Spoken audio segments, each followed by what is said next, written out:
What we saw in India was that patients were told that hospitals are going to run out of oxygen. We had people dying in Karnataka, we had people dying in one of the largest hospitals in Delhi, and therefore the pressure on us to provide oxygen.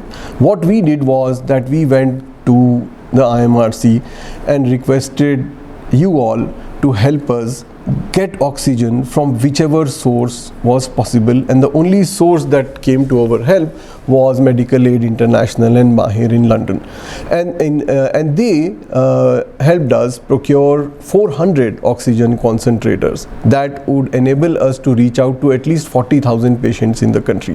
The reason the 400 number is important is that it is the largest consignment that the world has seen. The US government gave to the Indian government approximately the same number, but we as a group of NGOs led by IMRC and Sahayata were able to get the same number in record time.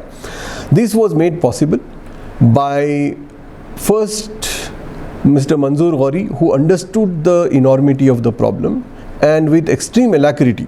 I remember that we reached out to him one day, and by the evening he had cleared this large amount of money that we had to quickly transfer to the UK to get this large donation.